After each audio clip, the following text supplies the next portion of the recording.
Uh, yeah, Mr. Depot. What was that you said? I just said your hair looks lovely this morning. You should have an engagement more often. Uh-huh. Somewhere Yes. to be, Yeah. somewhere where some dignitarians or something are going to be because you fix up well. Mm-hmm. You look Thank you so beautiful much. this morning. Thank Absolutely you so beautiful. much, Depot. I I my feel the salt that you're there trying is to, no throw. salt Yeah, intended in what I yeah. was saying. I feel you trying to make Really, really. Okay. Because again, the first thing I said to you this morning was that how nice you looked, and I asked where you were going. And You made it sound like I had a court date or something. No, I did not say nothing about a court date. I'm just saying, Actually, if you just want me to go ahead and tell the folks, you thought I I was going to said, church or a funeral or something. I said you look like you're getting ready to lay hands on somebody. Is what I had said. She come in like evangelist, good cook. I might be getting ready to lay hands. Right, you could very well be. I understand. Can't do nothing without the oil. That's right. You That's got the right. oil with you? I got something else. Oh boy. Got the heat. That's right. I told that out. She got it. Oh Lord have mercy. The things folks say early in the morning. Hey, you got it. Hey. So how have you been since what? Monday's the last time we Since saw one Monday, another? yes. What Monday. you been up to? Been busy. Been busy. Was in Been Madison busy. yesterday and Wednesday. Yeah, I heard you speaking to uh, getting signatures and then having to get signatures again really soon, and just some of the things Yes. that are transpiring So with the special election. yeah, with the special election. So for those that were not listening to Keith's show, I believe that was yesterday, I called in to talk about the fact that the governor called for a special election for the state Senate District 4 seat, which was formerly occupied by now Judge Lena Taylor, which has been vacant since about January, February-ish, when she was first appointed. Um, that particular seat, the so if you have pen and paper, write this down because it's gonna get interesting. So for those of you that live in the 4th Senate District, that is from the lakefront north of Capitol, excuse me, Glendale, Shorewood,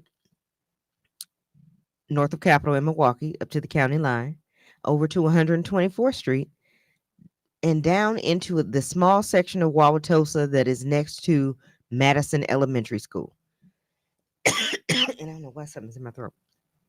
If you live in the 4th Senate District, you are having a special election to elect a state senator on, if there's a primary. Right now, I'm the only person that said they were running. But if there is a Democratic or Republican primary, if other folks get into the race, that date will be July 2nd. July 2nd, right before the 4th of July. The general election for that Senate seat will be July 30th. Excuse me again. Carly, did you get her some water? Oh, what this is. Thank you. That special election date, the general election date will be July 30th.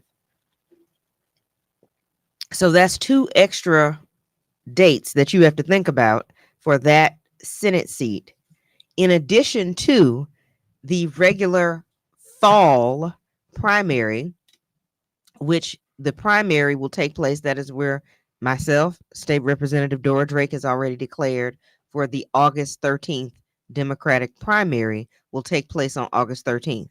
Whoever wins the August 13th primary will go on to the November 5th general election, which is where you vote for President Biden. Correct. Where you vote for, everybody who makes it past the August primary, you vote for all those people. So you're going to be voting for your member of the state assembly. You're going to be voting for all those folks. Everybody votes on November 5th.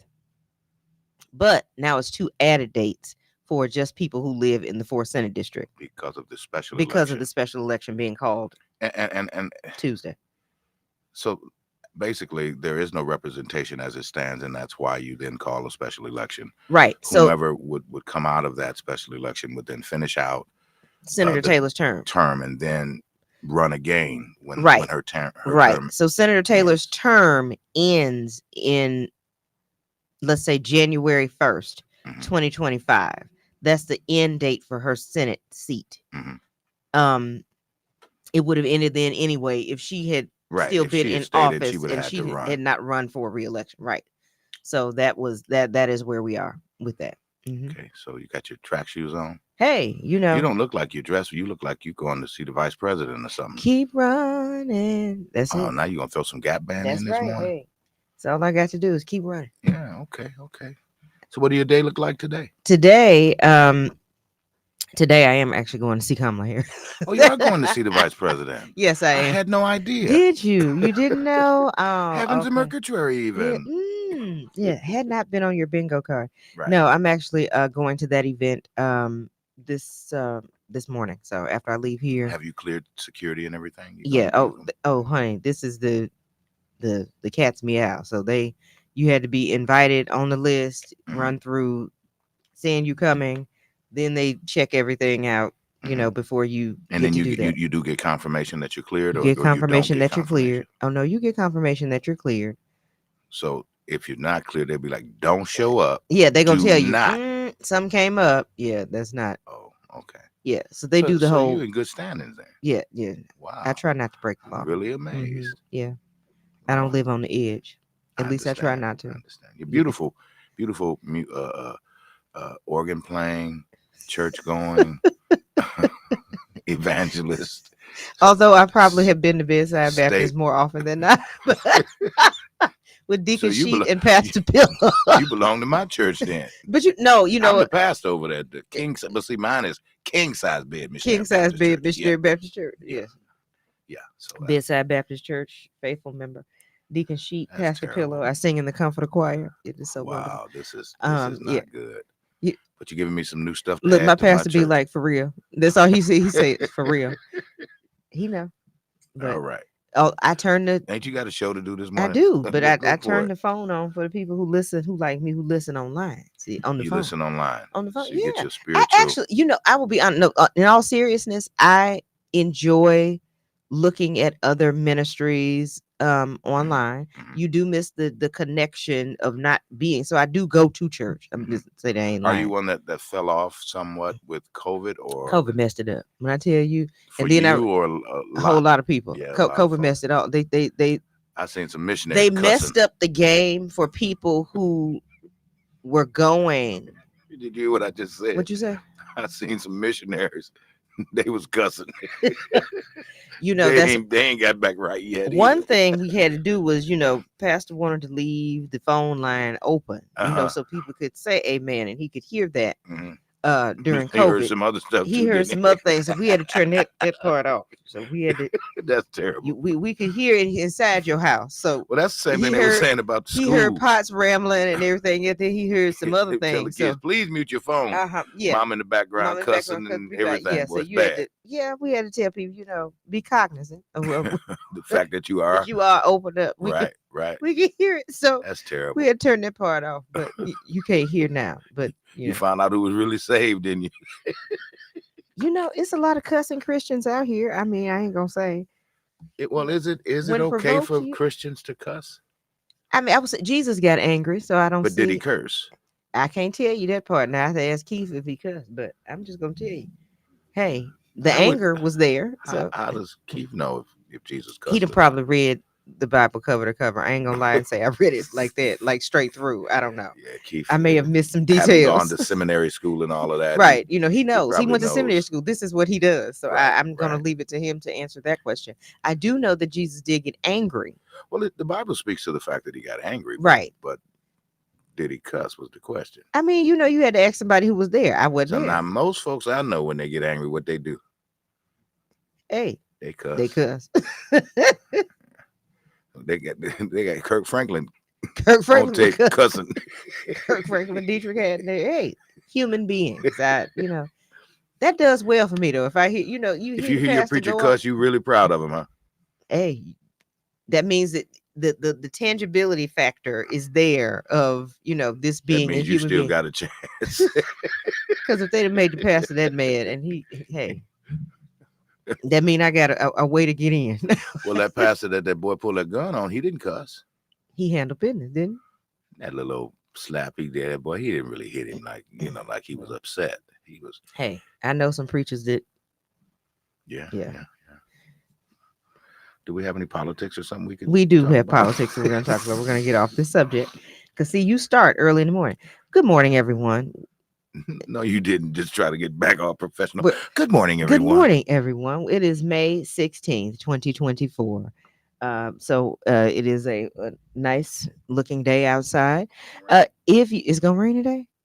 Scattered showers. Okay. Pop up Well, showers throughout the before it day. rains, if you celebrate a birthday today, you celebrate with some wonderful people. You celebrate your birthday with Henry Fonda, the American actor, Liberace, the American pianist, and from Wisconsin. You know, Liberace is from Waukesha. He from around these parts? Yeah. We need a okay. So I guess he was from Waukesha. So Waukesha, you need a Liberace Avenue or something. Les Paul. Les Paul, they Not that it was his birthday, but just when you spoke to yeah, like Les Paul. They do legendary. have a Les Paul. Yeah. Oh, in Waukesha, yeah, Mm, there's a Les Paul Les Paul way, yeah, freeway or Parkway or something over something. there. Yeah. Yeah. You also celebrate a birthday with Pierce Brosnan, 007. Mm, Pierce Double O Brosnan, Seven. 007. Not the original one. What was the original one's name? Sean Connery. Sean Connery. Sean There we go. Connery, yeah. Yes, you celebrate your birthday with James Bond, Pierce Brosnan, who was born in 1953, and leading the tail of the pack, one of the greatest performers of all time. She's the baby of the family, Janet. Miss Jackson, if If you you're nasty. nasty. Today is Janet Jackson's birthday, born in 1966. So, Janet Jackson, if you Oh, so celebrate a she's birthday the today, same age as I. Janet Jackson, 58. I didn't realize Janet and I were the Janet same age. Jackson, still looking good today. We Ain't do. We do. aged Her and I not both. a bit. Her and You I and both. Debo have not aged. That's right. So, that's right. Today, if today is your birthday, you celebrate it with Janet Jackson. So, happy birthday to all those celebrating birthdays today. All right. One of the things we wanted to get into in the news was the following. Um, we know that the turmoil that has happened at SDC, the Social Development Commission, sudden closure leaves a lot of people scrambling for alternatives. One of the things that I wanted to point out was that a sister by the name of Larissa Lynch and Gina Castro, who worked for the Milwaukee Journal Sentinel, wrote a story. I had actually received a call about, I did not realize, again, total ignorance on my part, all of the ways in which SDC was intertwined in a lot of the daycare industry. So I didn't realize that they did so much for providing food for daycare providers. The SDC shutdown, and I'm gonna read directly from the story. It says Agueda Denise, the owner of Denise Child Care Center on the north side, is juggling more work with less funds since the Social Development Commission unexpectedly shuttered its youth food program. The Anti-Poverty Agency abruptly suspended operations and laid off its employees last month, leaving residents, social agencies, and community groups scrambling to find alternatives to the agency's programs. On top of running her child care center's front office and looking after children, Denise now is preparing meals and spending hundreds of dollars on groceries weekly. Her daycare has 30 kids, but when school is out for the summer, she'll have another 14 mouths to feed. We're not prepared, she said. We don't have enough staff to go to the store and buy the supplies. It's crazy. As the weeks tick by, more information about the sudden loss of SDC's 30 plus programs is coming to light. According to a memo last week, Mayor Cavalier Johnson's office ordered the city to halt all payments to SDC and reallocate remaining funds to those programs. Since then, a financial review of how SDC spent city funds found no evidence of misuse, according to the memo. The memo said SDC owes contractors at least $219,647. The city is still reaching out to other contractors to see if others are owed money. The contractors are just one piece of the fallout from SDC's sudden unraveling. Its child care, education, and tax programs are also working to pick up the pieces. Two SDC board members also resigned in recent weeks, including former board chairman Elmer Moore Jr. The current board chair or the vice chair of the board is former state representative Barbara Tolles. So she has been kind of picking up the pieces of where SDC is at this particular point. State and local officials have expressed concern about the sudden loss of services, including U.S. Representative Gwen Moore and Alderwoman Milele Cox, who said they have received phone calls from affected constituents. Alderwoman Larissa Taylor, who represents the city's far northwest side, said SDC's collapse is impacting the city's most economically challenged residents. They need that resource, Taylor said. We need to figure out how to keep that resource going and how to keep it credible. According to the May 9th memo, the city learned SDC was not keeping up with contractor payments in March. Since then, the Department of Administration and City has reviewed the $10.4 million of American Rescue Plan Act funds that was awarded to the agency. The city is now redistributing unspent funds to other providers to keep SDC's weatherization, lead remediation, and home repair services going. The largest chunk of the ARPA dollars were awarded to SDC was from the Milwaukee Health Department's lead remediation program. So this is something that would help families that had lead live in older homes that help them Hmm. remediate against lead paint, and I guess lead pipes. I would also say that too, because that was a big factor in a lot of those older homes. Hmm. SDC used about $3.2 million of the allotted $7.8 million for lead abatement on 44 homes, a price tag of roughly $72,000 per home. Members of the city's Finance and Personnel Committee on Wednesday were shocked by the amount SDC spent on each home. However, city staff assured them the cost of lead abatement has increased due to inflation and increased standards for the work. Staff did notice SDC slowing down work near the end of last fall. Interim Milwaukee Health Commissioner Tyler Weber told the committee. SDC told the city it was having staffing issues, but could complete another 80 more units in the next 12 months, Weber said. We were like, well, that's significant. Are you sure? Um, Referring to their abrupt closure after that. And he said then everything started happening. Habitat for Humanity plans to use about 4 million of the unspent funds to complete lead abatement in another 60 homes, Weber said. However, some committee members were concerned that Habitat for Humanity works exclusively on homeowner occupied properties while SDC worked on rentals as well. Alderman Scott Spiker, the vice chair of the committee, worried that means fewer children will get the benefits of lead abatement. Alderwoman Marina Dimitrijevic, chair of the Finance Committee, says she was disappointed to learn that SDC didn't use any of the $350,000 awarded by the city's Housing Trust Fund program, which rehabilitates low to moderate income homes. Not one dime was spent, and it just sat there and sat there and sat there for 2 years, Dimitrijevic said.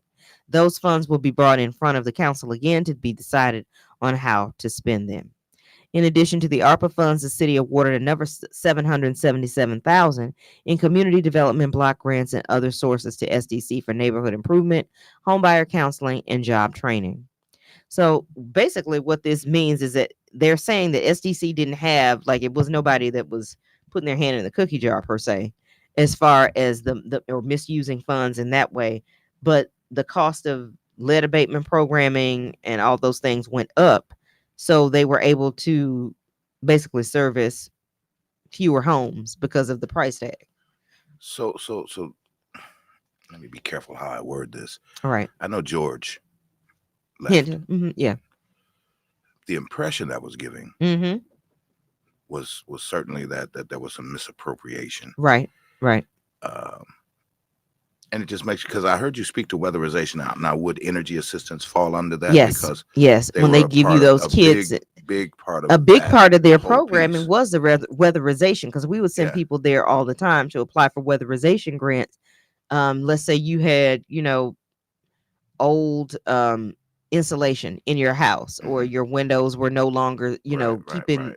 the cold air out, all of those things. So you needed upgrades to those things. Yeah, they They would even do did those hot things. water heaters, Hot things of that water heaters, nature to get you the energy efficient stuff. absolutely. Yeah. The Energy Star rating for all of Hmm. those appliances in your house. So yes, you could do all of those things, and that's what SDC was doing. So I think when you look at the grand scheme of thing, like you said, there is no, finger to be pointed Hmm. per se at George, or even at Elmer, just to say. But I think when you look at the fact that you ran out of money, Hmm. is something that people are looking at, like, well, how did you run out of money when you had, but there's only a specified amount of money for each program. And it's not factored in That inflation, yeah, the these inflation, increases to goods and services. absolutely. I think when you look at this and put an SDC up against another major organization that helps people do a whole lot of stuff that even far reaches beyond what they're prescribed to do. Hmm. Look at MPS as a school district. MPS deal with summer meal programs. You got after school programs. You got Recreation, you got all kinds the of recreation department, which is a separate entity under Milwaukee Public Schools, is not even the school board itself. And people don't even realize MPS Rec is a separate organization unto itself, but they do so much for the school district. So when you look at that MPS budget, you're looking at all of that. And so when you look at this is just like SDC on a larger scale. When you look at like the school district, when COVID happened, those meals came in, and schools were summer meal sites. Schools were meal sites, whether your child went to public school or not. So when you think about a public entity, I would hope people look at that in that through that lens and understand that the cost of operating a lot of these programs is going up. It costs more to educate a kid that has special needs now, and the school district is absorbing those things. So just to keep that in like perspective, like, oh, they down there stealing at SDC. that was the No, first indication. that was the first indication. People like, oh, they leaving because they down there stealing at SDC. No, that's not what's going on. They're telling you that the city has investigated and looked at this audit, perspective, and there's not been any misuse of funds that could be found yet. If it, was something was going on, but they've not uncovered any, misappropriation at this point. It's just that the cost of operating these programs was a bit more. But we'll talk more about that after the break. You're listening to 860 WNOV 106.5 FM, The Voice.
in for Michelle Bryant, who is still away. Well, she's not in Greece anymore. She's in Croatia.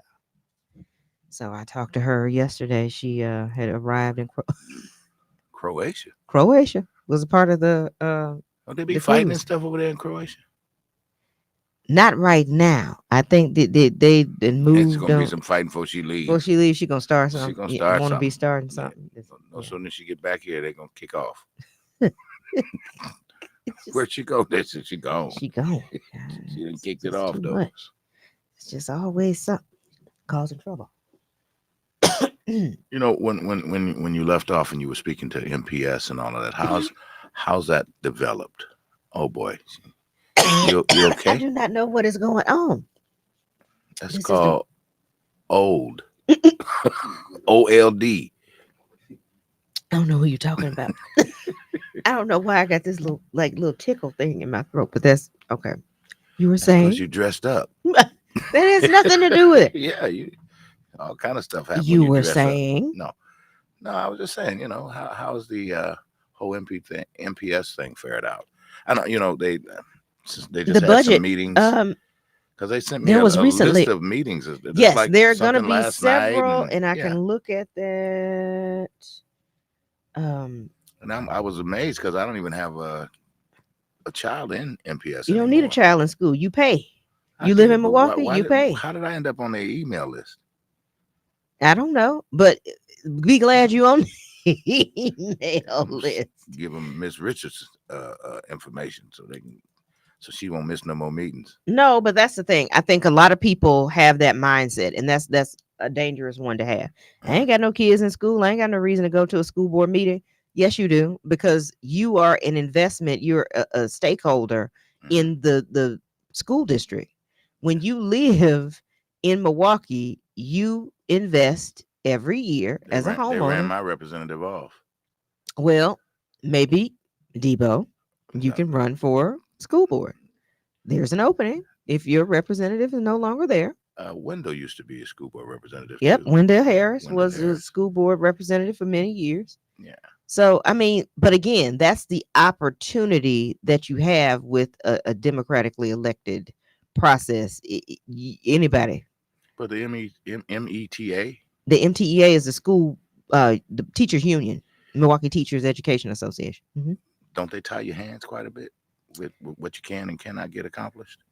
No, because I mean, well, I would say yes or no, depending on who you ask. Depending on who you ask. But the MTEA is the union that represents teachers. I get it. So, but that should not have anything to do with the individuals But who they run wield, for a school board. they still Now wield a lot they of power, can don't they? back. They do. Yes, the MTA is probably one of the most powerful unions in the state.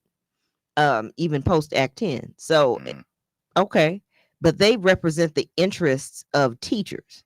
Get it. And I'm saying that as a former Milwaukee Public Schools teacher. I was a member of the teachers union. Mhm. I'm no longer part of the MTEA or because they're the NEA affiliate. When you look at the National Education Association, which actually I was going to bring up something else about that today, but the NEA is the national affiliate. When I was in Prince George's County, I was a member of the PGCEA, so that was our local. Right now, I'm a member of the AFT, the American Federation of Teachers. So, Sure, throwing out a lot of acronyms out there this morning. but that's what people need to understand. These are folks that spend money and political dollars for their members. They influence their members when it comes time to vote. We get a slate of candidates. They will send us an email and say AFT is supporting these candidates in Wisconsin. If you're in these districts, we encourage you to vote for them. Okay. Same thing if you're a member of the Brotherhood of Electrical Workers. If you're a part of a union, there is a political arm that is associated with that particular union. They all have them. That's how it works. They look for people who will support their interests. And what you're telling me, it's more than just about the job. There's also a political aspect to it. For every job. Whereas they support these people because they support the values public values that would interest teachers. Right. Yes. Right. Just like as school administrators, we had a union too. When I was school administrator, I don't remember what it was, ed something. But anyway, So they would send you things too and Hmm. saying these are people who we support, all of those things. So looking at it from that perspective, there's nothing wrong with a union having a political arm. At least I don't think so. Well, no, it kind of cuts through all of the, Yeah, but you I know. just think that there sometimes are thought processes that can they should be separated, to me. Mhm. When it comes to the individual members, like a legislator, that's what Aisha Carr, that's what, Marva Herndon, people like that, that they're legislators. When it comes to school-based issues, Mhm. they should still be allowed to have independent political thought, because just because you are have been endorsed by the union and they may have given your campaign money does not mean that I need all of this decision making to come from one specific entity. Mhm. So I think that you still are allowed to have independent political thought when it comes to how best to operate within the confines of a school district budget, because the interests of the teaching population and the student and parent population may differ at some given point in time. Mhm. And I think when you operate within a financial budget, you have to understand that you have to make decisions in the best interest of the district. And that includes the kids, the parents, the teachers, the other employees that exist, all of that. And I think that's where you've seen a lot of strife right now, is that people are concerned that MPS went to referendum, they got the $252 million or whatever it was, and then you turn around and cut positions. A lot of cuts. Tell people up front what they're looking at, because it looks like, and it probably feels like to the public, this was a sleight of hand situation. You told me, oh, we're going to be cash strapped. We're not going to have this, that, the teachers are not going to have the resources that they need. But then you turn around. It's just like corporate America. And some of them Same teachers are not game. going to even have jobs. Exactly. Same game with a new frame Mhm. that you have is corporate America when they say, oh, we're gonna, Fiserv, perfect example. We're gonna have to leave Wisconsin if we don't get XYZ millions of dollars. The state turned around and gave Fiserv that money, and what did they do? Turn around and put what, $10 or $20 million on the side of a building. That does not look good. It looks like you used the general public and you use taxpayer dollars to get what it was that you wanted. So I think doing a better job as school board members of being more transparent is something that I've always advocated for. You can't just say, well, this is, a lot of people use doom and gloom when it comes to, this is the bottom line. They tell you, oh, it's going to be chilly. The classroom going to be cold. The kids ain't going, I mean, you think Or about, hot. or hot or Because there's no whatever it air is. in They will 99% of the give you buildings. the absolute worst Doom and case gloom. Yeah. scenario to make you and empathize and be like, well, them children need some heat. They need, air conditioning. They need all these things. But then you turn around and you don't do that. Right.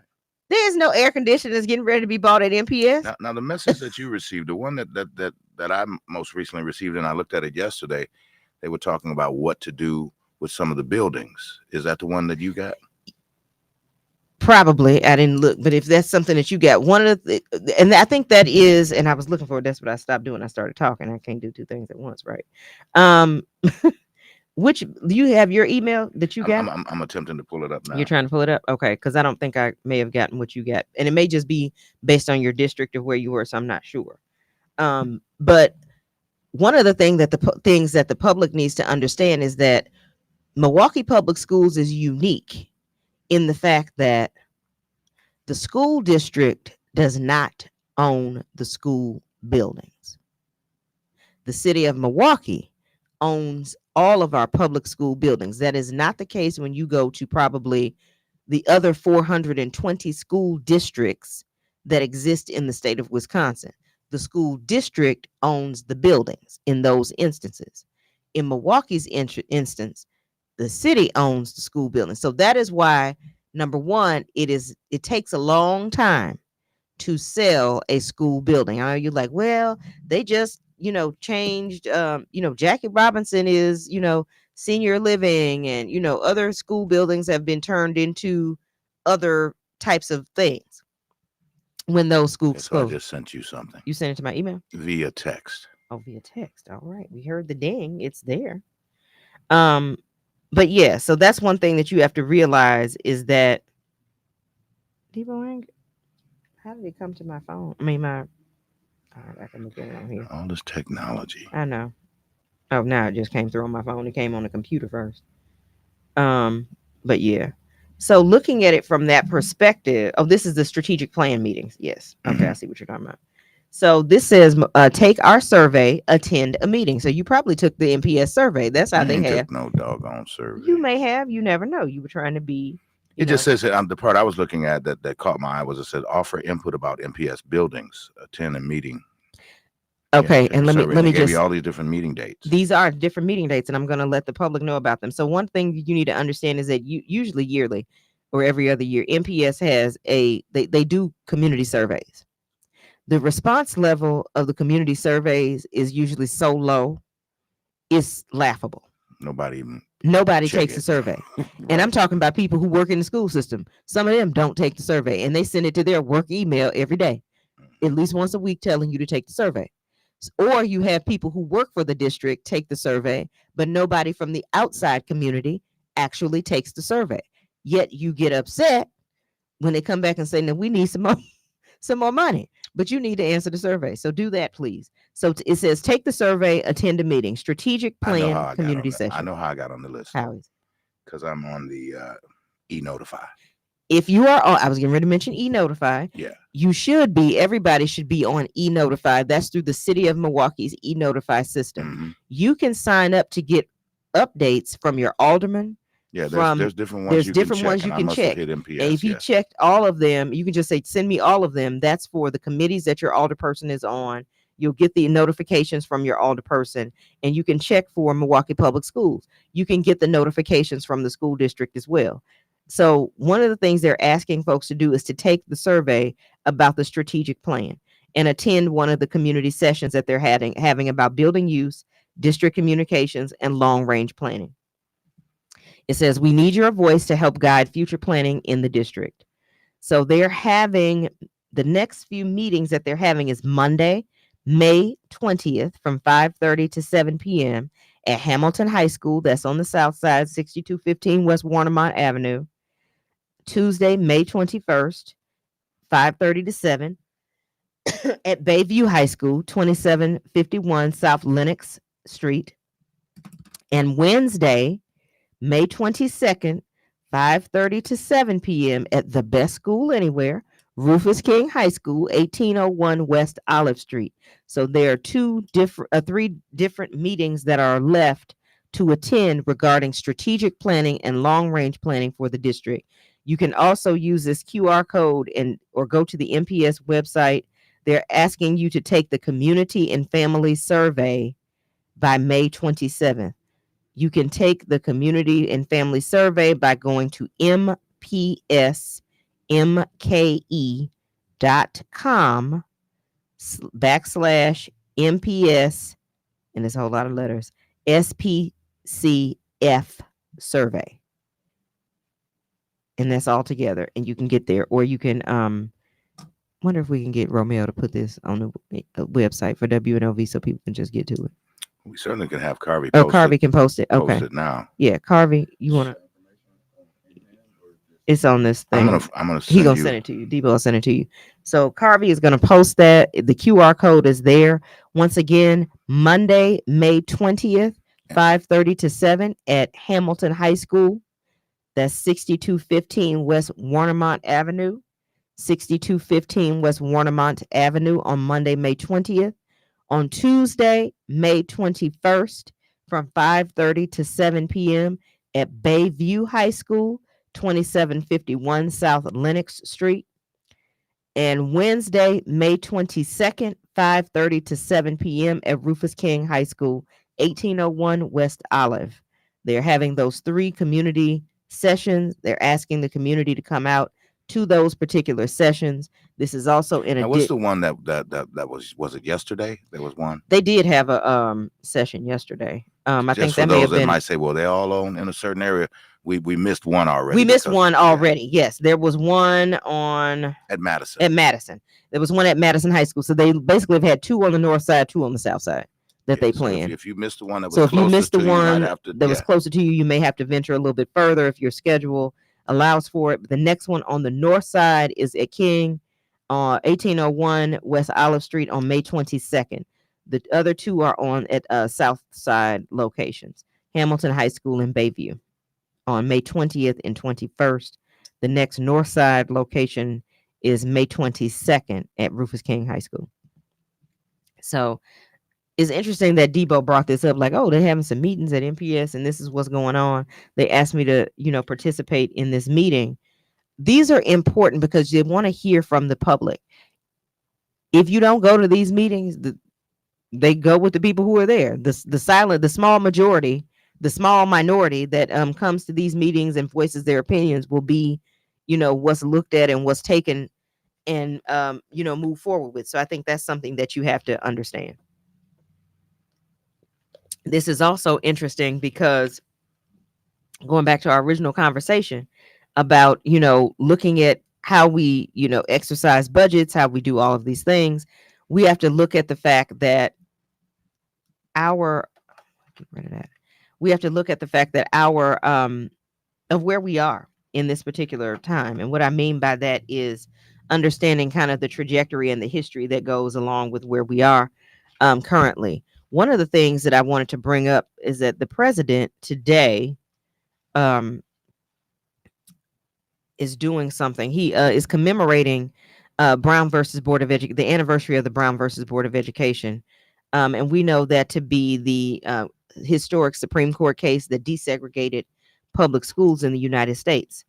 One of the effects of Brown has been, number one, that we've had an issue with a lot of mostly, and I'm gonna say mostly because there's a caveat there, mostly Southern school districts waiting a long time to integrate their schools. So the original law that was put in place was separate but equal. And that was put in place by the Plessy versus Ferguson decision back in 1896, where they said, no, we're going to have separate facilities for Black folks, other people of color, because it affected Mexicans and others that were like out in California, different places where there was a different kind of majority that was there. So when you looked at in the South, they were like, nope, if there's a swimming pool, there has to be a colored swimming pool. There has to be a swimming pool for white people. If there is a public park, there has to be a park for white folks. There has to be a park for Black people. If there are schools, there have to be, segregated schools for Black people, schools specifically for white folks. The challenge that came in was that the law said they needed to be separate, but they needed to be equal. The equal part is where the legal question came in. My parents went to segregated schools in Mississippi. My mother can tell me and my father firsthand accounts of they would get secondhand books from the white school. So when they got a quote unquote new textbook, it was really a recycled textbook that was the hand me down from the white children that went to school. They could see their names in the book where they crossed them out every year. And, John got this book this year. It was Sally's book the next year, whatever. And eventually, by the time they got it, it wasn't no places to write your name because all the little slots was gone. The book was real old by the time they got said textbook. My mother can tell. She's talked about this often. You talk about facilities and, used sports equipment, all of these things that happen with when you got the hand-me-downs from white schools. This is what was going on. The legal question came in with Brown, like, okay, you're not utilizing the same level of standards. If you're saying separate but equal, that means that when you buy books, new books for the white school, you need to be buying a second set of books for the Black school so they can have the same things. But that's not what was happening. They were utilizing and getting second rate books, facilities, equipment, all of those things. So then The legal question was challenged in Brown. Well, if you're not going to keep it equal, then you need to basically merge these two systems that you have going on and just integrate. The effects of the integration that happened started a trend that we now call white flight. We know it to be a reality of white flight. That has happened when you look at the trends of who is enrolled in public schools today. There were segregation academies that existed in the South. White people decided to pull their children out of traditional public schools when they integrated or were forced to integrate and started segregation academies. So that's why in my mother's hometown, close to where, she lives, they have a school called Simpson Academy. Simpson Academy exists because the Simpson County public school system became integrated and there were too many black kids going to Simpson County School District. So white people decided we're going to start our own separate entity. And so that's where you have Simpson Academy or, all these other school districts. In the northern areas, you started to see different municipalities, of course, have their own schools. People were moving to suburbs. So you were moving to Mequon, you were moving to Brown Deer, you were moving to, Tosa, you were moving to all these places that surround or are adjacent to the city of Milwaukee. So that if you could move to a suburb, you knew that you predominantly had a predominantly white school district. This is still the pattern today. Milwaukee in itself had a unique situation where there was intra-district segregation. Intra-district segregation based on the housing patterns that existed in Milwaukee because black people for a long time could not live past a certain point in Milwaukee. So therefore you were restricted in which schools you could go to. If you lived what they used to call the inner core, you were going to probably one or two schools. Even with the teaching patterns that we had, first of all, MPS did not hire black teachers on a consistent basis, probably till about the 1950s in earnest, just being honest, because, and even then, you could not teach anything past elementary school. So there were all kinds of policies. When people talk about, oh, things have changed, you look at policies. No, you can have a policy that's in place where you don't hire folks to do certain things, and that was the case. I think probably the earliest teachers that we had were that could teach high school were home economics teachers. But we'll talk more about that when we get on the other side of the break. What else is happening on the other side of the break? On the other side of the break, we have a special guest that will be calling in. It is our mayor.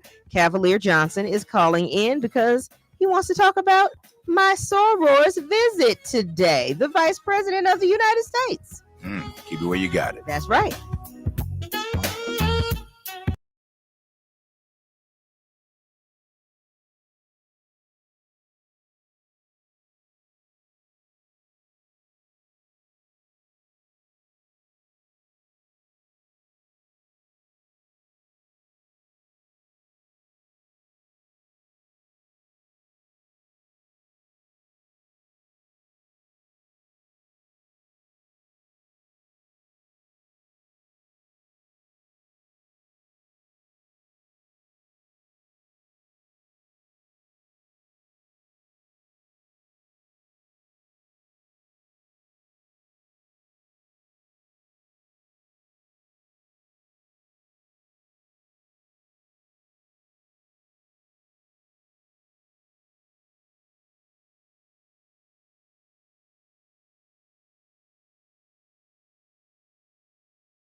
Meyer sitting in for Michelle Bryant.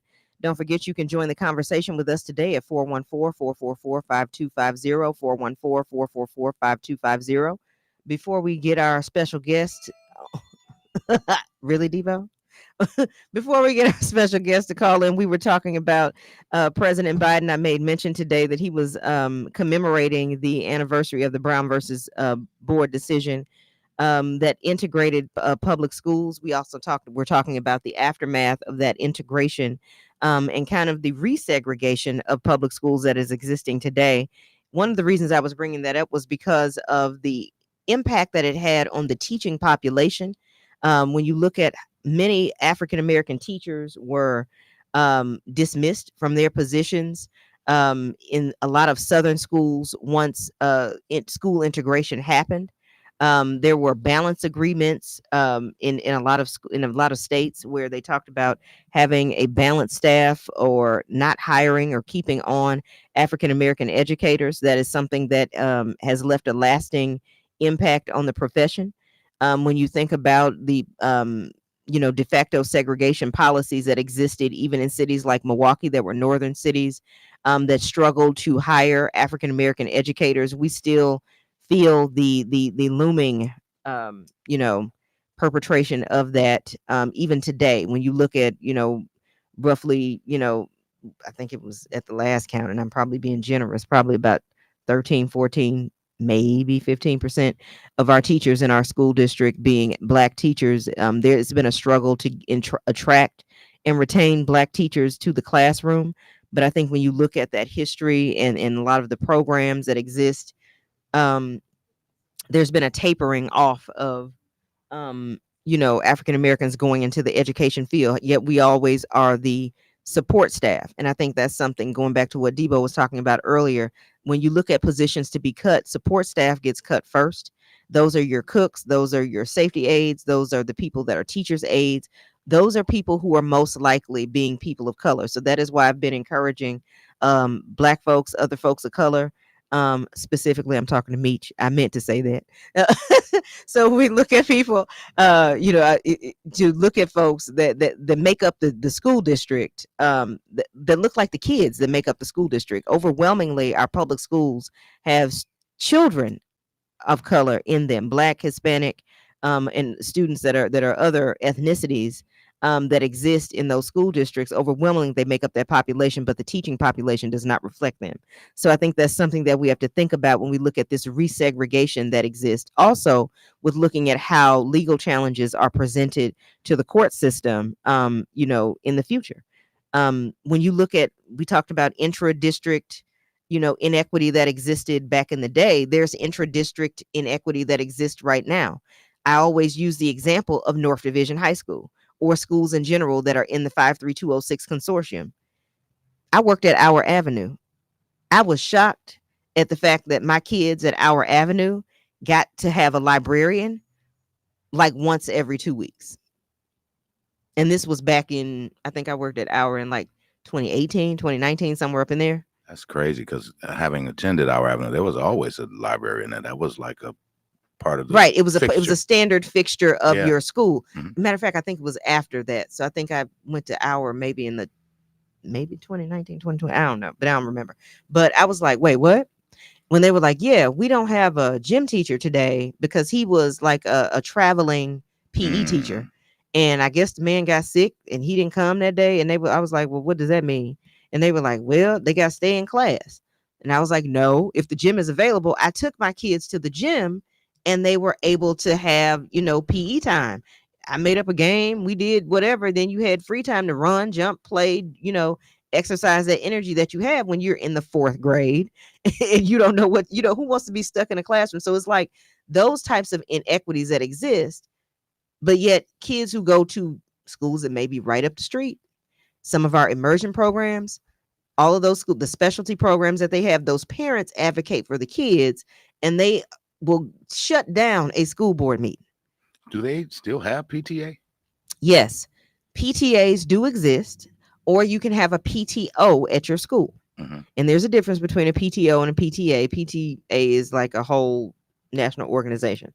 But there are schools that do have active PTAs and PTOs at their school, Mhm. to get a lot of that type of advocacy and programming for parents. One of the issues that we had, and one of the things I appreciated about working at Our, was that it was a community school. So they have the Community Schools Consortium that works and does a lot of things for parents in those particular schools. And I think I worked at two. So Madison was a community school, and so was Our. And they had different programming that existed and ways in which to, and funding associated with bringing parents in for those things. But as we hold on that conversation, it seems like I have a caller on the line that's very, very important. Is my important caller there? I'm here. You're here. Good morning, Mr. Mayor. How are you? Good morning, Representative. How you doing? I'm doing pretty good. Doing pretty good. So we have a busy morning. And with you being the spokesperson for the city, our advocate, you have the wonderful task of being the ambassador to Milwaukee. And you can welcome people who come to the city. And we have a special guest that's coming to the city today, right? Yes, we do. Yes, we do. And I'm really excited to welcome her back to the city of Milwaukee. She's been here a number of times. That's the Vice President of the United States, Kamala Harris. Wonderful one. So she's gonna get the key to the city this time, right? She's been here like 3-4 times.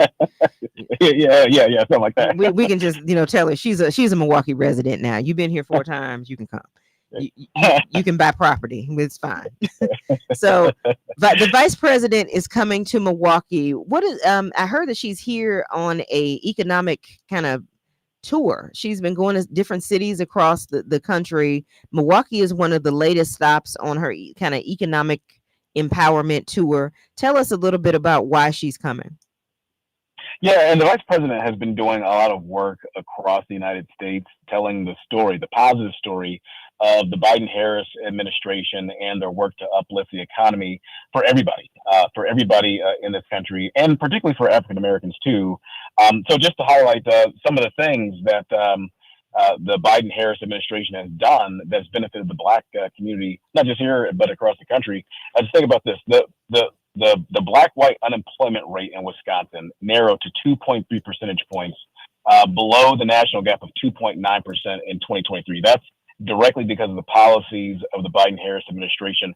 We talk a lot in the mayor's office, and when I talk with other mayors about the bipartisan infrastructure law, that's already provided $678 million to Wisconsin for clean water infrastructure, including $130 million for lead pipe service line replacement and $67 million for safe drinking water. This is something that's really, really important to me, and we've been working very, very closely with the Biden-Harris administration to make sure we eliminate all lead service laterals in the United States. And as you know, Representative Myers, many of those lead service laterals are located in communities where people of color live. So it's critically important, and the vice president's been leading that charge.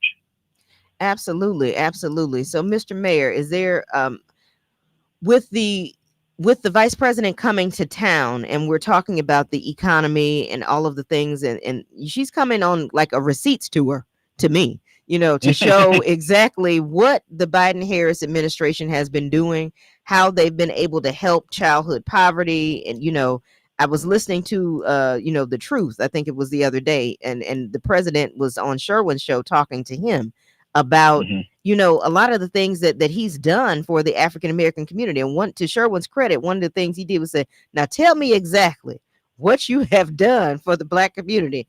A very pointed question, but the president was able to talk about how Black child poverty fell from 17.2% in 2020 to 8.3% in 2021, according to his supplemental measures that he had in place. And that was those checks that parents received that was able to help buy additional food. That was the additional lunch credits that he made free lunch for like 2 years across the country. Lunch and breakfast were free for students every day when they went to school. You had the extended meal programs, as parents who received SNAP benefits were able to receive additional SNAP benefits for their children for like a 2-year period. So I think when you think about all of those things, that was one of the biggest accomplishments that he did at that point in time, that they did, because he didn't do it without Vice President Harris. So we have to remember that. That is absolutely correct. It's a team effort. When Joe Biden was Barack Obama's vice president, he had asked Barack during the vetting process that I want to be the last person in the room with you before any major decisions are made. Mm. President Obama listened to that and said that is something that I certainly can do. And when Joe Biden secured the Democratic nomination and he was finding his vice president, I remember Kamala Harris, our vice president, saying that she would be just as loyal as a vice president to Joe Biden as Joe Biden was to Barack Obama.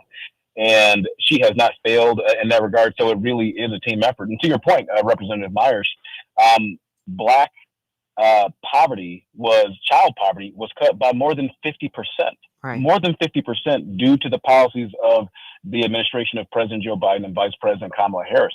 That was with the American Rescue Plan Act, which, as you know, not only did that, but really helped to save the city. It I mean, did. think about it. It did. Think about it. Absolutely. If we didn't get those resources from President Biden and Vice President Harris's administration, as of January 1 of this year, we would have had to cut half the police department, a quarter of our fire department. All of our libraries would have been shuttered. Hundreds of other city employees would have been off the job. People who collect trash and fill potholes and all that stuff. But it's only because of Joe Biden and Kamala Harris that we had the space necessary to save the city. So this stuff is important. Very important. So when people talk about, I don't know what the president has done for me, he saved the city of Milwaukee. That's one thing. We can always point to that. And I think when you Yeah. look at a lot of the infrastructure dollars that we look at with roads and bridges across the country, not just in Milwaukee, but across the state, there was a big investment in that, trying to make sure that we had safe and secure roads and bridges. Milwaukee is a major city, a major thoroughfare for industry, making sure that we have over the road, trucking and all of those things that happen. Looking at our transportation, Mr. Mayor, what do you see, are some things you can point to that we were able to use some of those dollars for in the city? Oh, I mean, it's countless, and it's not even just the city, as you mentioned. It's the entire state. Just in mid March, President Joe Biden was here in the city, and he was announcing a $36 million investment to reconnect communities that were torn apart by highways over on 60. A lot of the upgrades and changes we're making to the roadways to make it safer and mitigate the scourge of reckless driving is due to the fact that we've received support from President Joe Biden's administration, because he understands that people, no matter what their mode of transportation is, should be able to get across the streets in their neighborhood and their community safely, right? The protected bike lanes that we're putting in across Milwaukee, like, that's important for people who want to use bikes to get around as their primary mode of transportation. It's also important to, you remember this, when we were kids, we rode our bikes forever. Yes, right? we did. And so little black boys and little black girls, they deserve to have streets where they can ride their bikes safely. President Biden understands that. He also understands, on a statewide perspective, that transportation infrastructure is critically important. Our stuff has been falling apart in this country for some time. We've been falling behind other countries. That's why Madison's got this BRT system that's going in. And I've been there. You've probably seen some of the stations in your travels to the Capitol. It looks great. I think it's going to be great. The Blackneck Bridge up in Superior, connecting Superior to Duluth, $1 billion of investment from President Joe Biden's administration. There's so many things happening, and it's all directly related to the investments from Joe Biden and Kamala Harris. Absolutely. Absolutely. Well, I look forward to seeing you when we go sit with the vice president later this morning. I'm looking forward to seeing you as well. There's so much good news that they're doing for Milwaukee and for Wisconsin, President Biden and Vice President Harris. And I can't thank them enough. And we have to continue to work to make sure we highlight the good news that's happening out of their administration. Absolutely. I agree. Well, I won't keep you, Mr. Mayor. I know you have a busy day ahead, as every day is probably super busy for you. But we want to make sure that the public understands that the Biden-Harris administration is doing all they can to build a strong economy for all. And that is why the vice president will be in the city today. So, Mr. Mayor, have a good day at work. Thank you. See you soon. All right. See you soon. Thank you. Once again, don't forget that Vice President Kamala Harris will be here in Milwaukee today. She is on the Economic Empowerment Tour to let the public know, tell the story. Martha Love always talks about, you got to have receipts and you need to have a credible messenger. And I do believe that Vice President Harris is a credible messenger. for what she and Joe Biden have done to make sure they have actually tried to build the economy better than it was, than they inherited it. Um, the other call I have. Okay. That build economy stronger for all. So making sure that they tell everybody the receipts. So, we don't have a short memory and forget all that they have done for us. So that was a pleasure to have the mayor on with us this morning. So thank you again, Mr. Mayor. Turning the page on that, we have another special guest. Yes. We have another guest that is was asked to come on the show today. Brother Iliad Rashad Muhammad from the Nation of Islam is with us. Are you there, Brother Muhammad? Yes, I am. Thank you so much for having me. Wonderful, wonderful. Now, you are coming to Milwaukee this weekend, I understand, correct?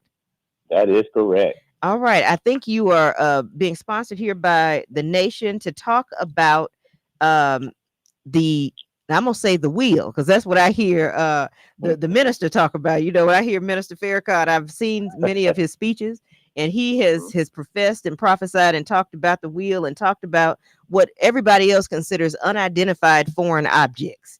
So you have people like, oh, for years people like, Farrakhan don't know what he's talking about. I said, well, I think he did, because the United States government has said, well, okay, we're going to stop lying to y'all. Yes, we have been studying these UFOs for many years. When that came out, I said, oh, okay.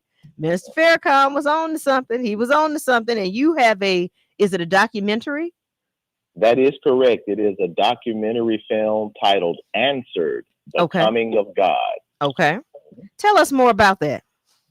Well, this is actually the second installment of our documentary series, and it does deal heavily with what is called the UFO phenomena. Okay. As you and some others may know, this aspect has been an integral part of the Nation of Islam since our inception in the early 1930s. It was the Honorable Elijah Muhammad who was shown and was teaching about these wheel-shaped objects since the 1930s, the early 1930s.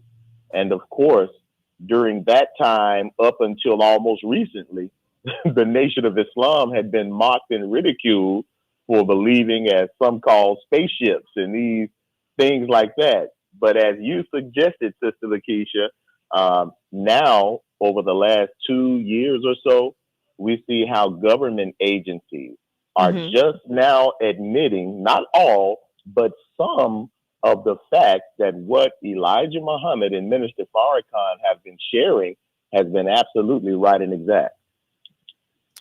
Absolutely. So I know people looking like, oh, here they talking about you. When I was a kid, you would see the National Enquirer and stuff. You would like tabloid papers be like, oh, I saw a UFO sighting, and people be like, oh, okay. And then in the same breath, they'd be like, oh, I saw Elvis at the mall. So so that's why I think it sensationalized the fact that people were like, well, this is not really real. But I think once we understood that the government actually has been doing testing, and people know about Area 51 and all of those places that are actual U.S. government test sites, and with nuclear energy and all of the things that have been going on since this time, it didn't seem like a far-fetched idea that you would, have people who would be seeing these things. And when I looked at, in preparation for this interview, looking at some of the individuals who had experiences or had seen different things. There have been Black people, there have been white folks that have seen, I'm just telling you, our community, we were like, that's something that white people see. They ain't seen no UFO. So you think about other folks who have had these different types of experiences, they have to be documented. So there have been African Americans that have had experiences and have, had to have these documented things. They talk about the changes in body structure that they've had after they've had these encounters that they've had with these identified objects, all of these things. So, and these have had to be reported to the government. What would be something you would say to people who are skeptical? Well, this is a day and time when there is so much evidence that we would look crazy if we didn't recognize the existence of these particular crafts that have been seen by countless millions all over the globe. And this is not a recent thing. these have been seen somewhat exponentially Mm-hmm. since the 1940s. Right. It's just that they haven't been reported necessarily in the mainstream news. But it would not be, it's interesting to note that this topic has been a priority of our government, our military, our taxpayer dollars have been used since the 1940s to monitor and in some cases even attempt to attack this phenomena under the guise of defense spending and military budgets and other black budgets. So the fact that this has been a priority of the government and military since the 40s should let us know that there's something to it. And moreover, Sister Lakeshia, many have disregarded what the nation has been teaching in this regard because they would automatically assume that it's some religious rhetoric. Right. But, Right. you know, the Nation of Islam, under the leadership of the Honorable Elijah Muhammad and Minister Farrakhan, have really challenged the world of scholarship that they can approach this subject matter not on the basis of religious interpretation, but they can approach this body of knowledge as they would any other secular or scientific body of knowledge. And I think that if they were to do so, they would find that what Minister Farrakhan has been expressing has been right, exact, and very real. Absolutely. Absolutely. I think that's true. When you look at the United States, and I've pulled up this information, um, you watch science fiction television and you hear about, oh, Area 51. And I'm like, is that a real place? Yes, it's a real place. So you think about it's a United States Air Force base that you cannot directly, get to. It's very detached. It's in a remote area. They do highly classified testing there. Nobody really knows what they do there. And you think about all of these things. And the only reason that this has become kind of common knowledge lately is because of the declassification of government records. So, what in your documentary do you go through kind of some of these declassified records and explain to the public kind of the science-based testing behind this, or we're looking at what these unidentified objects could be? We've always taken a very practical approach to this subject matter. Okay. And even though the Nation of Islam is a spiritual, and some would say religious-based type of group, our position on this subject matter, even though it stems from the prophecies of the scriptures, Mm-hmm. we also incorporate and lay the basis of our position on real knowledge, on empirical data. So those who come to watch this documentary, you're not coming to see or witness religious hoopla. Okay. You are coming to see very practical information. And moreover, it's information that we are highlighting that others have deliberately avoided. When I say others, I'm talking about government, Yes. leaders, political, religious, academic scholars have avoided engaging us on this subject matter in an intelligent manner. So we are very proud of this work that we've put forth, and we encourage others to come and check it out this weekend. We're going to be in your city, Sister Myers. All right. We're going to be in Milwaukee at the Times Cinema this weekend. I think that's at 5906 West Valley Street, and it's going to start at 2:00. And we're just excited because we know everywhere that we've gone, and we've gone to almost 20 different cities since January with this screening. Everywhere that we've gone, the reactions have been the same. People are enlightened, people are intrigued, and even our staunchest critics have to take and reevaluate how they have viewed the Nation of Islam and this subject matter, because they are finally presented with information that they had never heard or was able to, analyze before. So we're very proud of this work. Absolutely. And once again, if you are interested in viewing the documentary, You can go to the Time Cinema, and that is located at 5906 West Belich Street in Milwaukee at 2 p.m. 2 p.m. You can be there, and this is on Saturday, correct? That's correct. This is Saturday. Saturday. Well, Brother Muhammad, is there anything else you want to let us know? Oh, I'm sorry. What time? Thank you. It's a donation, correct? I want to put that out there. It's not free. We're gonna support the Yes. nation. It's $20. Okay. That is correct. And if you want to get tickets online, you can go to nationbrothers.com/calendar. Again, that's nationbrothers.com/calendar. And you can just click on the Milwaukee link and it'll take you where you can get the tickets. And we certainly hope to see you there. And thank you so, so much, Sister Lakeshia, for having the gall to even address a subject of this magnitude with us. Thank you so much. Absolutely not a problem. Once again, make sure if you're interested in the event, go to Nation Brothers and you can get your tickets there. It's a $20 donation. You can go to the Time Cinema at 5906 West Belich Street on Saturday. The showtime is at 2 p.m. You're listening to WNOV The Voice. We'll be back on the other side.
The way you knock me out. That's my favorite part right there. Oh boy. Now I was told that your favorite song is "Get On Out of Here, You Crumb Cat." Now that's my song. Nobody does it Walking like in the Orange rain. Juice Joe. That was the best before disc records really became a thing. Nobody did it better. I miss you so much. I followed you today. Juice Joe. He said, I miss you so much. I followed you today.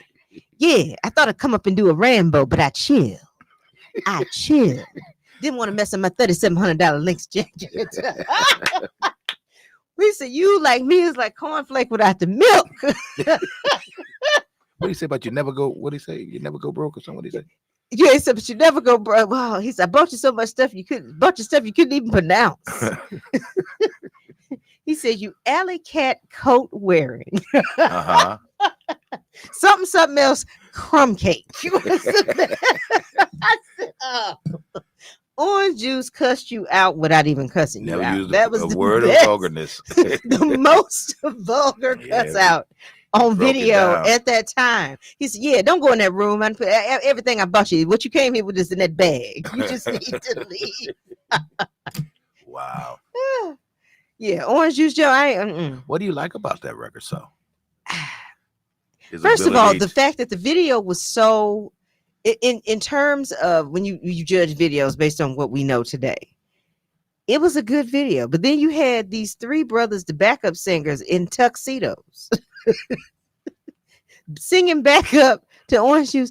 I saw you, and they like this, and yeah, walking in the rain. So they got like these Temptations type moves. You're like, what is going on? Then you see Orange Juice just kind of gliding with the coat on.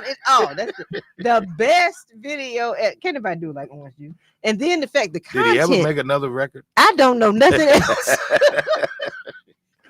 I could not tell you another record that Orange Juice Jones. I bet he's made still eating good off that record. Off that one song. I know Lenny Williams said he was able to put all of his kids through college just off because I begging. Love You. Yeah. He is the OG right of begging. But you know what? One thing people do not give Lenny Williams credit for. And see, Lenny was before my time, but we liked his song because I Love You. Mm-hmm. But he laid the groundwork for a lot of like 80s, 90s R&B. Because brothers don't beg like that no more. Oh, Keith came in. Yeah, Keith is he made a whole career. Why me, baby? But my favorite, and I went to see them in concert a couple years ago, and Michelle will tell you I was amped to go see Jodeci, because Jodeci, really? Jodeci and JoJo is my group. When you think about the fact, I want to be loved. I ain't never had nobody love me so much that I could leave the house for an hour and then you be crying and begging in the desert in a leather outfit. Do you know how bad that was a good woman. That was a good woman right there. That was it. Wow. That's it. And the whole song, whole hook, baby, I'm begging, back. That's it. Were you auditioning for something? I'm just saying they had a whole piano in the desert in a leather outfit. It didn't make no sense to have leather on in the middle of the desert. Didn't make sense back then. Ain't no temperature on TV. That's what Pimp C said. Ain't no temperature on TV. Wow. They asked him why they were doing the Big Pimpin' video. I think it was Jay-Z. He was like, yeah, so we out on this yacht. We in Miami. He says, the Big Pimpin' video. He said, here come Pimp C in a chinchilla coat. And it's there been 100 degrees outside. Wow. They all looking at him like, why you got this coat on? He said, hey, this when they knew he was a genius. He said, ain't no temperature on TV. And if you go back and look at videos now, I'd be like, we was real dumb. Because why were we watching it? It didn't make not a bit of sense. Do anything together. Made no sense. Music videos made no sense at all, but they were the best things ever. I think we have a caller, Debo. Really? Yes. You mean finally somebody called? Because we talking about some foolishness. That's what it is. Yeah, good morning, caller. You're on the air. Hi. How you doing? I'm doing good. How are you? Pretty good. Thanks. Are you the lady that Michelle have had on our show fairly regularly. Say it again. We couldn't hear you. The last part.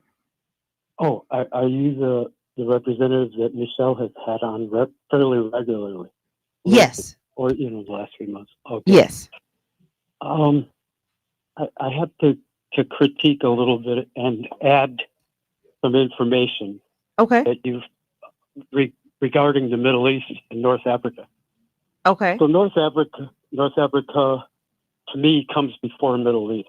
Instead of MENA, MENA, in school they use the term MENA for Middle East, North Africa. I would put it as NAMI or name, North Africa before Middle East. But that's part of the whole problem over there is that it's Arab-centric instead of Africa-centric. I've spoken with Michelle about this kind of stuff. The issue is Arab racism. Okay. The issue is genocide from Arabs against Africans. Israel is a distraction. Thousands of Africans have been slaughtered in Sudan for 3/4 of a century since the British pulled out. They still have slavery in Mauritania. The PLO is the intermediary. The Fatah is the traditional leader of the PLO. Hamas is just ridiculous. You might as well call them the Ku Klux Klan. Now, I realize we're not supposed to say this stuff because they're supposedly the brown people of color. They're no browner than the average Israeli. Most Israelis come from North Africa. They're not European. The Europeans mostly live here. The Jews who lived in Europe are mostly in America. Israel is a Middle Eastern country. It's not a white country. The blacks in Africa are suffering real genocide. There's nobody. It's hard for me to even figure out what is going on there, and I consider myself relatively familiar with this stuff. Trying to figure out which militia is slaughtering more Africans on a regular basis. How many have been killed? Let's see, at least 15, 20,000. And it's not because of some healthcare agency like Hamas run healthcare that's doing the reporting. Speaking of which, Hamas has helped these Arabs in Africa do the slaughtering, and so has the PLO in general been directly involved with this kind of stuff, directly or indirectly. The question is, where do we go to get the information? Where do we go to get this information? It is nowhere in regular media. And like I said, this has been for 3/4 of a century since the British pulled out. We cannot blame England for this because of colonialism or any of the other excuses that these guys keep coming up with. This should be on the front page. This should be on every discussion. Israel is the shiny object that distracts people because it's, well, for what reason? Because Jews single themselves out? Okay, so Jews single themselves out. So that's a relevant issue. But the issue is an Arab empire still exists. It's called the Arab Street. It's called the Arab voters. It's called the Arab market. It's called the Arab world. So there's no official Arab empire anymore. The PLO Covenant, which is the Palestine Liberation Organization Charter, says Palestinian Arabs are the vanguard of Arab, what they call liberation way back in the 60s, all the fancy Marxist language. Now this might as well just say Arabism, that the Palestinian Arabs are the vanguard of Arabism in their own covenant. The PLO Charter, the Palestine Liberation Organization Charter, PLO Covenant. So you look at the maps of the Arab Empire, when it first started, it makes sense. It was the vanguard. It was the first place going into Egypt, going up to Damascus. It is not different now. It is still the vanguard of Arabism's war on Africa and the other ethnic groups. The Arabian Peninsula Arab homeland is the homeland of Arabs. Now they can sit and say, well, we're the native indigenous people. And I say that's a lie.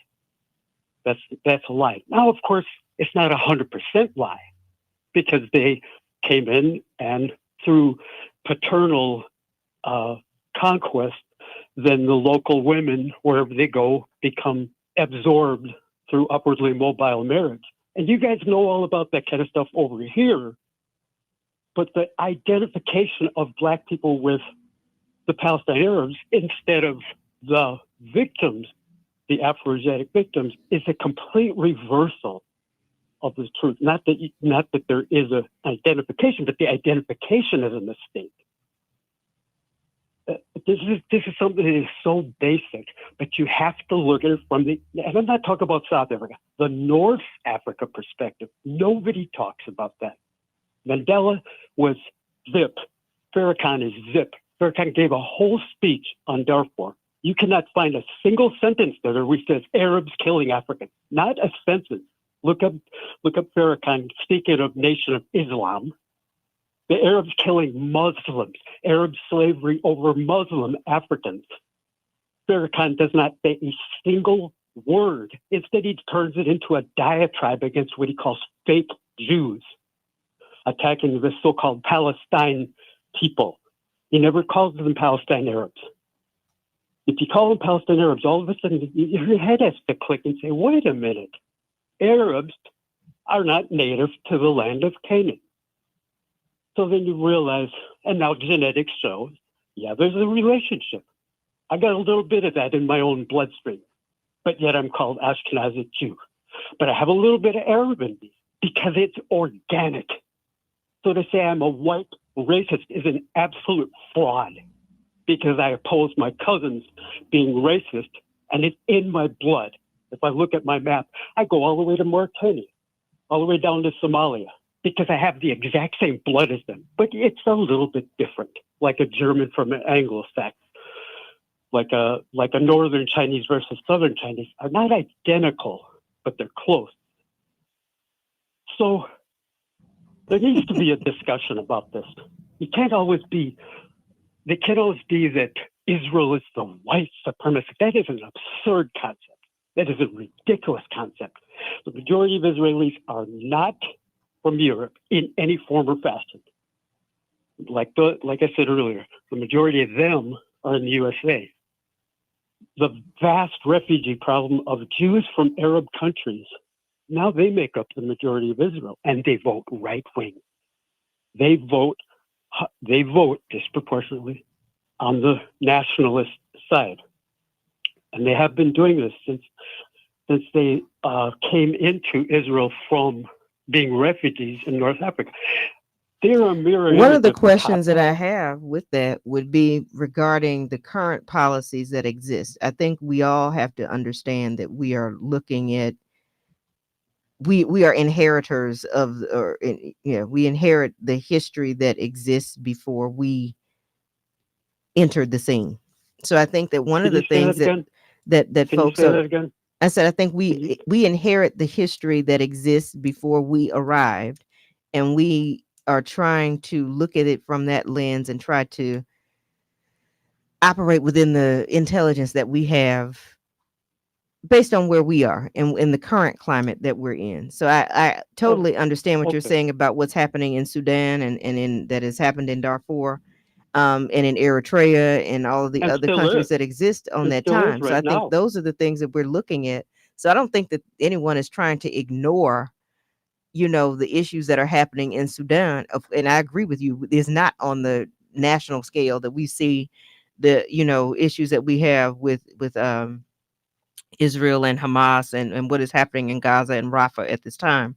So I don't think that anyone is trying to discount that or ignore it or not talk about it. I actually think we need to talk about it more. And if we had spent more time in the news media, which of course, was a conglomerate in the United States, we all basically get the same news stories recycled unless you actually go to other places that focus on world news or international news and look at what is happening in other parts of the country. So I agree with you on that point.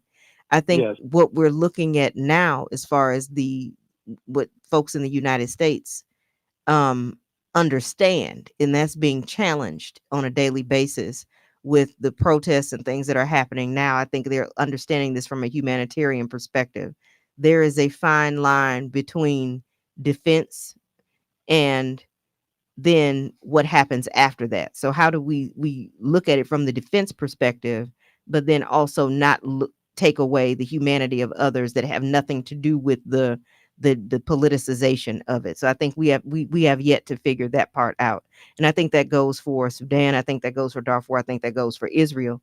at this point in time now. And as the United States being the world power that we are, or that we perceive ourselves to be, I think we have a responsibility to do more. Correct. I think we have a Agree with you. responsibility to do more, and we can no longer operate through the single prism of one country doing whatever they feel is necessary is correct. Because I do have problems and issues with Benjamin Netanyahu, and I think that he has some serious issues when it comes to how he operates, and some of the policies that exist that he's imposed upon other people. And I think he understands that he is in political trouble. Benny Gantz is on his heels in Israel, and I think he understands that. And I think the United States understands that as well, and trying to temper, because this is an election year. I think that folks are trying to temper how they go about dealing with Israel, because they've had to deal with Israel with kid gloves for so long. And I think that putting pressure on them as a country because of some of the political power that they have wielded with United States money is another conversation. So I think there are going to be some purse strings attached to any additional funding that they have that's been, talked about in the press lately. So I can see that coming down the pike, but I think they're trying to do it in such a way that is delicate as to not alienate them on a whole. Whereas with other countries, and quite frankly, other countries with black folks that have been at the helm, they've just gone in and taken over. Grenada comes to mind. First of all, they were trying to build the airport, and then you end up with bombs dropped and, leaders in prison still today. So I think that I've seen it happen. You look at what happened with Gaddafi, whether there was agreement, disagreement, or not, he was assassinated. So it's not above the United States to impact the UN and do that in that way. So I appreciate your call, and thank you for calling to give us that information. And I think we can have more dialogue and conversation about this subject. So I thank you so much for that. Thank you. Absolutely. Thank you so much for calling. Once again, you can join our conversation. We're open. The phone lines are open at 414-444-5250, 414-444-5250, 414-444-5250. You looked at me, Devo. I Like, was just wondering if you could get a number again. Hey, Oh, Lord, here we go. 414-444-5250. See, I could have a jingle too. Sing the new jingle that's on WNOV. Sing that. Wait, I forgot. It was Dun, dun, that dun, dun, dun. AMP. AMP. AMP. Need a roof AMP. service called AMP. AMP. I was like, who is this Depot? I'm not be saying AMP all day. That's DJ Boogie. DJ Boogie. DJ Boogie, you got a hit on your hands, because I'm gonna be saying AMP all day long. And AMP, they do roofs and what was it? Something else? I ain't heard nothing else. I just heard the roof part and AMP. Yeah. AMP. That's Boogie. AMP. Hey, that's about as good as Red Snapper. Yeah, give me that. I don't remember that. I'm telling you, it was like one of their last before Red Snapper closed. It was like, if you want some good fish, go to Red Snapper. Me and my sister used to randomly blurt out this Red Snapper jingle. If anybody remembers the Red Snapper jingle, call in. I still like Debo does not know. great But impressions will exceed your expectations. Great impressions, perceptions, everything. Yeah, that's it. Yeah, see, they got a good one on their hands. If you're singing it, I'm gonna remember it. Yeah, and I'm gonna remember to call Great Impressions, which I have called Great Impressions. So let me let you hear this. So we're just gonna highlight this right quick. This is DJ L Boogie, does our mix show on Saturday nights, and he works behind the scenes on the boards and all of that. And now he's dipping his hands, and he's gonna be a singer now. Okay. Don't listen to the voice. Listen to the words. AMP, if you need home improvement, call AMP. Let a Bateman call AMP. AMP. How about your roof call? AMP. Any home improvement, call AMP. AMP home improvement. I'm telling you, it's so catchy. You're going to remember. I'm gonna remember. Yeah. I know I heard lead abatement. He got roofing. He said home improvement. Yeah, He do yeah, all of it. yeah. I might find a door or something. He need to Yeah. hang up. I'm gonna call AMP. He's just gonna See? find a door I'm for gonna him to hang just up. whatever, Wow. you know. AMP, you do basements or something? I need to know if you do. Yeah, I'm trying to get my basement finished. I need to get the estimates. He may AMP may do it. I'm at the trying to make a she shed. No, I do not want a she shed. I ain't trying to be outside. I need the inside of my house, the basement, to be the No, but she man shed. caves are. Well, man cave, yeah, you can have So the she shed can be downstairs. Yeah, so, yeah. Yeah. So I'm just telling you, it's always something. I got 5 flat screens in my man cave. 5. I do, honestly. Pool table, dartboard, fireplace, built-in bar with running water. Yeah, refrigerator behind the bar. Really? I got a kegerator back there with tap beer. Okay. Yeah. My man cave. I'm gonna have to come hang out. No. It's called a man cave. Well, you know what, Mrs. Debo. She don't really even come down there unless but she's Mrs. invited. Debo is the owner, part owner of. But she's got the her residence own space. that holds the She's man got her own cave. space. So if we gonna send you out of town and I ain't going. Mrs. Debo is gonna have a party. Mrs. Debo, you listen? She sleep. We gonna she gonna listen She later. Be up by She'll now, be though. up, but she eating her breakfast, and she gonna say, trying to start stuff in my home. I'm not trying to start nothing. I'm just trying to me and Michelle and Mrs. Debo. Cause see, I met your wife. She's cool. So we're gonna come out by you and chase wild turkeys. Hey, I got plenty of them for them. You have a whole Thanksgiving. They right there. Do you have a whole Thanksgiving out of your backyard? Hey, no. I can afford to get me a turkey. I got Bambi, the turkeys. Bambi, you got deer out there too? Oh yeah, they live in the backyard. It's a whole family of them. They just walk in the woods in the back of my house. And then when it snows, they want to stand in front of the garage so I can't get in. It's a whole. We have a stare off every winter. It's a thing. Is it still tug at your heart to see the wildlife like that, or you just kind of get used to it? No, I got used to it. And like it's a mutual respect, I think, because I always say they were here first. Mm-hmm. We built the house later. So, I try to deal with them, as respectfully as possible. Now, in the summertime, I tell you who I don't like. Pepe Le Pew.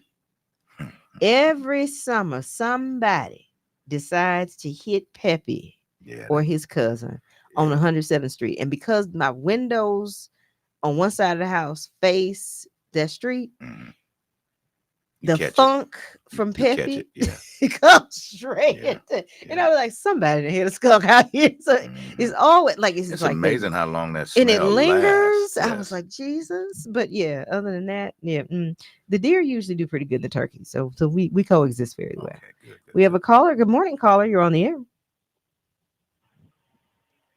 Caroline. Hello. Go ahead. Hello. Yes. Yeah. I believe we as Black folk, I really don't understand because. Sir, do you have us on speakerphone? Take us off speaker and just talk regular. You'll come through a lot clearer. All right. Can you hear me now? Yes. Hello? Yes, we can hear you. Okay. I believe as Black people, man, our race, man, we need to be more like the Jews. We need to be more like Palestine. And when I say that, it's like we are the whipping boy for everything that goes on. When I say we need to be like the Jews and we need to be like more like Palestine, you can't say nothing about the Jews. This what I hate. You can't say nothing about the Jews, but you can disrespect Black folks left and right. I see now, like it's always been, police is just out of order, just whooping people, disrespecting people, coming to their house, seeing people on the street, and we don't even have a law, like a law that's for protect us. We don't have nothing that protect us. And we as Black folks, we see the stuff that's going on. And we sitting up like, if you're not in church, if you're not in a social society, if you're not like with people and you out here by yourself, That's when they get you. Everybody know in the service, man. In the service, you have 7 black men talking, and they in the circle.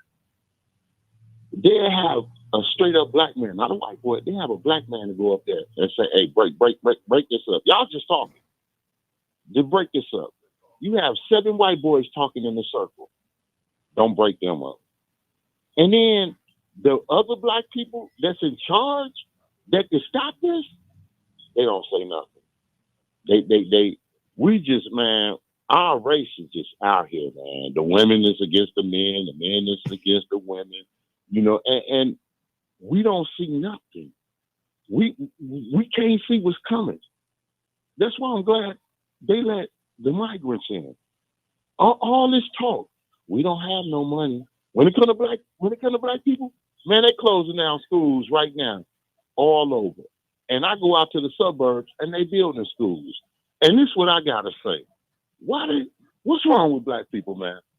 How the hell we let this happen? This what I gotta say.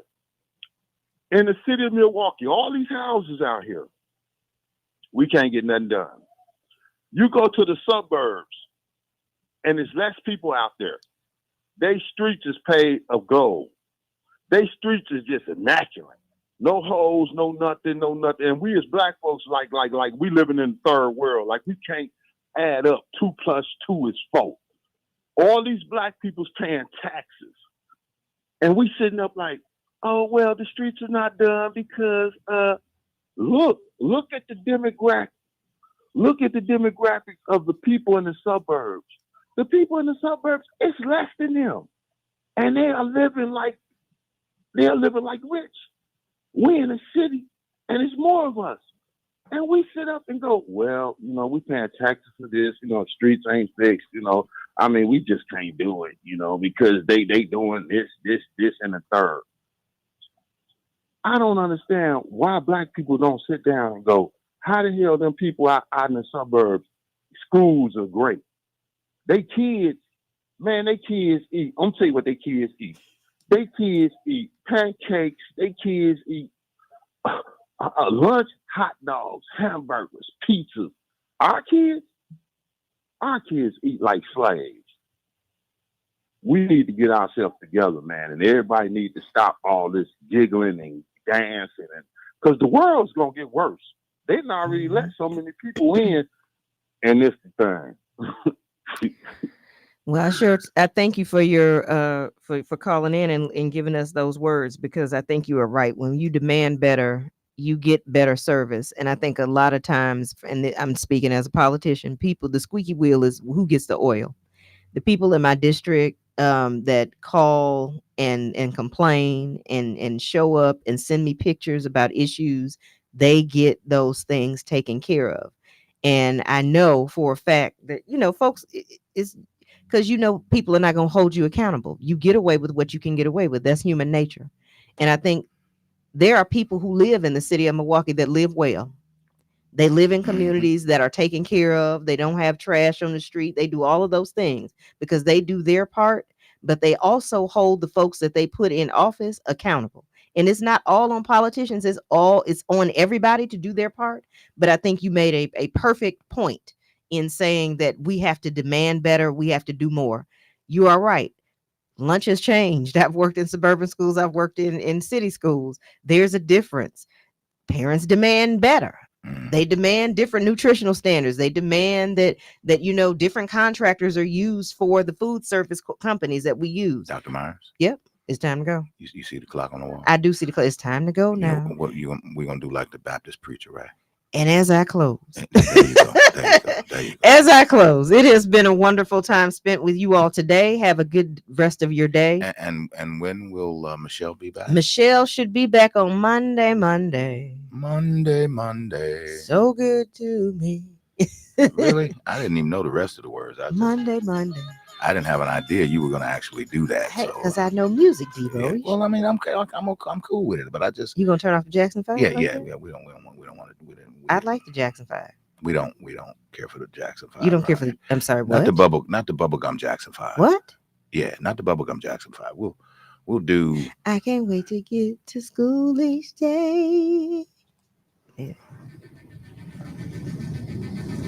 This is your parting gift as your term has come to an end. Michelle is back on Monday. We certainly appreciate you. Keith, come on, let's send her off, man. Is Keith just sitting out there? Yeah, he's just sitting out there. You know. I thought he was late because he wasn't in here. No, he usually just walks in here. Keith's never late. Always on time. He's never late. He's got that look. He's got that smirk. Here it comes. Here it comes. This your parting gift. Good morning, Keith. How are you, sir? Good morning. Oh, he's being bougie. I know. Look at him. Good morning. You looking with your precious little pearls? Walking in the rain. Oh. We're gonna have a little sing off. Let's go. We were holding hands and I never be the same. Never gonna be the same.